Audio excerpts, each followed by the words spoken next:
Hello everyone, my name is Jordi Gravandalaning. I'm from class PPNB, major nursing from Health Polytechnic of the Ministry of Health Kupang. In this video, I want to present my biology assignment about sexual disorder and variation in human, cell and organism reproduction and sexual reproduction. The concept of sexual disorder and variation in human. The term paraphilia or sexual disorder was first mentioned by a psychotherapist named Wilhelm Steckel in his book entitled Sexual Aberration in 1925. The concept of gender itself is different from sex or sex, male and female. Sex is the difference in form, nature, and biological function that determines the different role between men and women in reproduction. Likewise, the phenomenon of men who are considered to have feminine behavior and women who have as tomboys.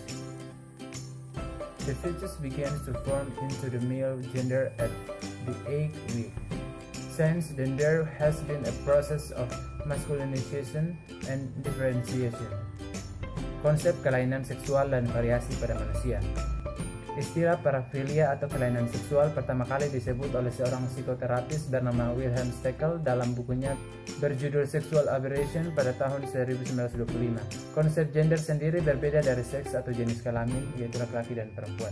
Jenis kelamin adalah perbedaan bentuk, sifat, dan fungsi biologi yang menentukan perbedaan peran antara laki-laki dan perempuan dalam reproduksi. Demikian juga fenomena laki-laki yang dianggap berperilaku feminim dan perempuan yang berperilaku tomboy. Janin mulai membentuk menjadi jenis kelamin laki-laki pada minggu ke-8. Sejak saat itu, terjadi proses maskulinisasi dan diferensiasi. The following are examples of sexual disorder. The first is our androgen insensitive syndrome. Chromosomally, this individual have an XY chromosome like men in general. However, in his body there was a disorder in which he was not sensitive to the presence of masculine hormones, so that eventually the external reproductive organs such as women were formed. The second, ambiguous genitalia. This one is characteristic by genitalia or sexual characteristics where it is not clear whether he is male or female. Berikut ini contoh kelainan seksual. Yang pertama, AIS atau Androgen Insensitive Syndrome. Secara kromosomal, individu tersebut memiliki kromosom XY seperti layaknya laki-laki pada umumnya. Namun di dalam tubuhnya terjadi kelainan di mana dia tidak sensitif terhadap keberadaan hormon maskulin sehingga akhirnya terbentuklah alat reproduksi luar seperti wanita. Yang kedua, ambiguous genitalia. Yang satu ini ditandai dengan genitalia atau karakteristik seksual yang tidak jelas apakah dia laki-laki atau perempuan. Cell reproduction. Cell division is a process that divides one parent cell into two or more daughter cells. Cell division consists of amitosis division, meiosis division, and mitosis division. Reproduksi sel. Pembelahan sel adalah suatu proses yang membagi satu sel induk menjadi dua atau lebih sel anak. Pembelahan sel terdiri dari pembelahan amitosis, pembelahan meiosis, dan pembelahan mitosis. Amitosic division. Amitosic division generally occurs in unicellular organisms, namely organisms that are only composed of one cell such as bacteria and cyanobacteria. Amitosic division is a spontaneous division in which a cell divides directly into two. Pembelahan amitosis. Pembelahan amitosis umumnya terjadi pada organisme uniseluler, yaitu organisme yang hanya tersusun dari satu sel seperti bakteri dan cyanobacteria. Pembelahan amitosis adalah pembelahan yang spontan di mana sel langsung membelah menjadi dua. Mitosic division. Mitosic division occurs in body cells or somatic cells of living things.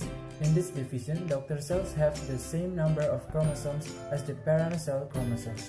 Mitosic division is a type of cell division that produces two daughter cells. Pembelahan mitosis. Pembelahan mitosis terjadi pada sel-sel tubuh atau sel somatik makhluk hidup. Pada pembelahan ini, dihasilkan sel anak yang mempunyai jumlah kromosom sama dengan kromosom sel induk. Pembelahan mitosis adalah tipe pembelahan sel yang menghasilkan dua sel anak. Mitosic division phases. The first prophase, the nuclear membrane begins to break down into small parts or fragments. The chromatin threads condense into chromosomes. The second metaphase, chromosomes are lined up in the division plane. The third anaphase, the siblings chromatids of each pair split towards opposite poles. At the end of the anaphase, the two poles of the cell have the same number of chromosomes. The fourth telophase, the nuclear membrane begins to recombine. The chromosomes begin to stretch. Fase-fase pembelahan mitosis. Yang pertama, profase. Membran inti mulai rusak menjadi bagian-bagian kecil atau fragmen. Benang-benang kromatin memadat menjadi kromosom. Yang kedua, metafase. Kromosom berjejer pada bidang pembelahan. Yang ketiga, anafase. Kromatid saudara dari setiap pasangan memisah menuju kutub yang berlawanan. Pada akhir anafase kedua, kutub sel memiliki kromosom yang jumlahnya sama. Yang keempat, telofase. Membran inti mulai kembali bergabung, kromosom mulai meregang. Meiosis division. Meiosis division occurs only in the genital organs. Meiosis division functions to produce gamete cells, egg cells, and sperm cells. Through this division, reproductive cells will be produced which have halves of the chromosome of the parent cell. Pembelahan meiosis. Pembelahan meiosis hanya terjadi pada organ kelamin. Pembelahan meiosis berfungsi untuk menghasilkan sel gamet seperti sel telur dan sel sperma. Melalui pembelahan ini akan dihasilkan 4 sel anak yang mempunyai kromosom masing-masing setengah dari kromosom sel ini. Meiosis division phases. Meiosis division phase 1. The first, prophase 1. The nuclear membrane begins to break down into small parts or fragments and a cleavage spindle is formed. The chromatin threads condense into chromosomes and homologous chromosomes are paired. Cross-crossing occurs, exchange of corresponding segment of the DNA molecule between non-sister chromatids. Fase-fase pembelahan meiosis. Fase pembelahan meiosis pertama. Yang pertama, profase pertama. Membran inti mulai rusak menjadi bagian-bagian kecil atau fragmen dan terbentuk gelendong pembelahan. Benang-benang kromatin memadat menjadi kromosom dan kromosom homolog berpasangan. Terjadi pindah silang atau pertukaran segmen molekul DNA yang sesuai di antara kromatid non-saudara. The second, metaphase 1. Chromosomes are lined up in the division plane. The third, anaphase 1. Homologous chromosomes separate and move to opposite poles. The fourth, telophase 1. Homologous chromosomes separate and move to opposite poles. The nuclear membrane begins to rebuild.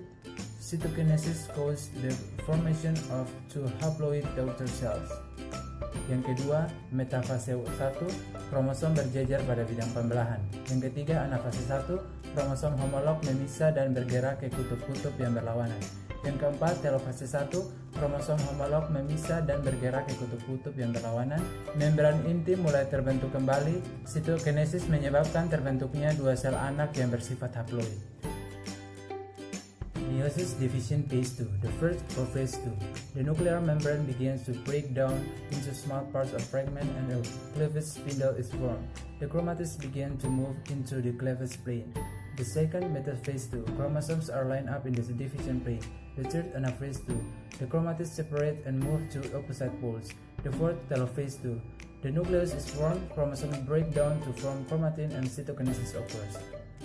Fase pembelahan meiosis 2. Yang pertama, profase 2. Membran inti mulai rusak menjadi bagian-bagian kecil atau fragmen dan terbentuk gelendong pembelahan.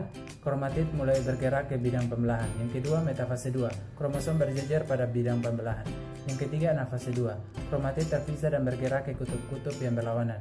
Yang keempat, telofase 2. Nukleus terbentuk, kromosom terurai membentuk kromatin dan sitokinesis terjadi. Sexual reproduction. Reproduction is the process of forming a new individual. Sexual reproduction is a type of life cycle.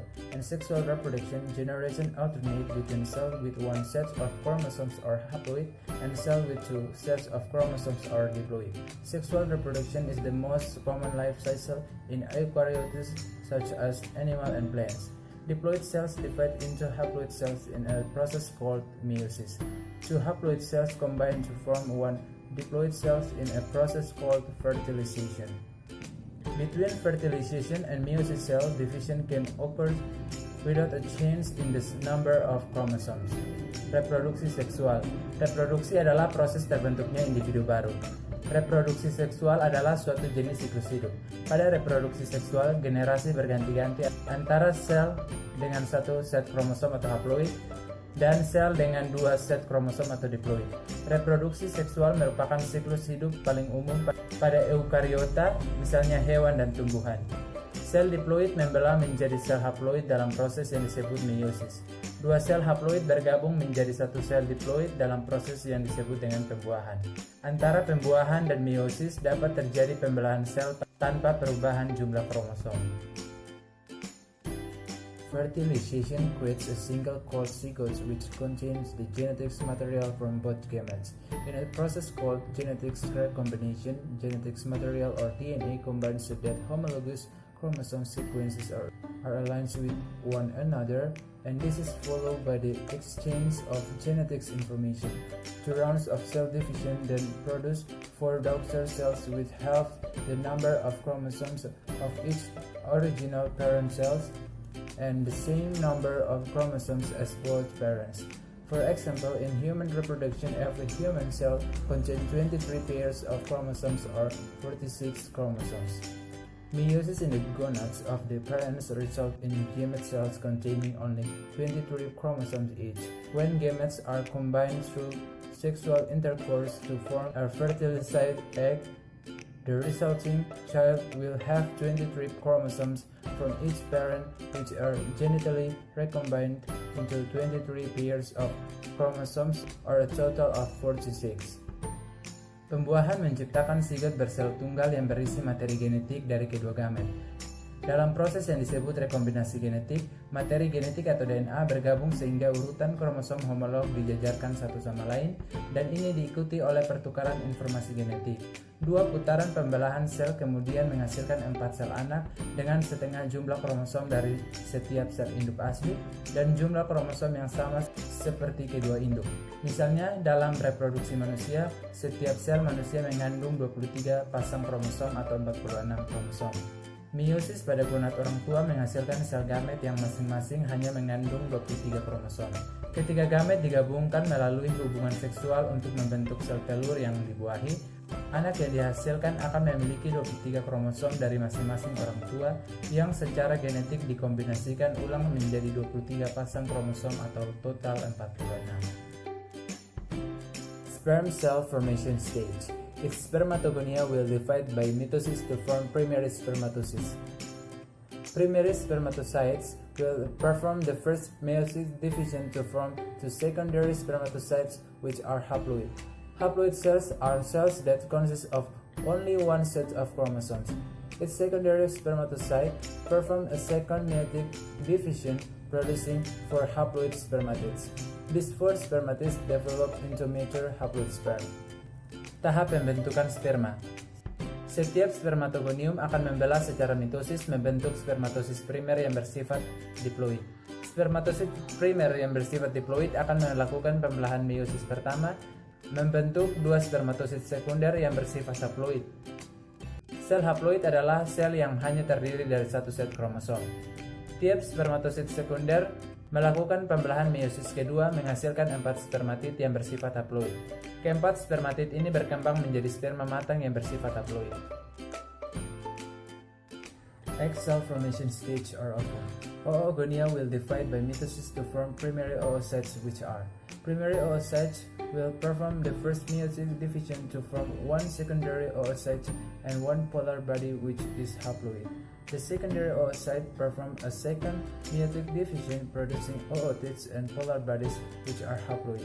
The first polar body produces 2 polar bodies which are also haploid. Ootid undergoes differentiation into ovum. Tahap pembentukan sel telur atau ovum.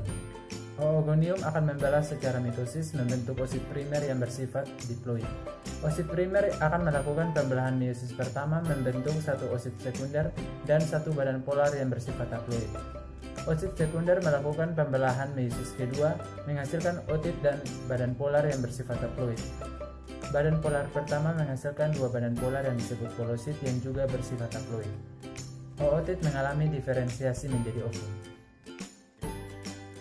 That's all I can explain about sexual disorder and variation in human, cell and organism reproduction and sexual reproduction.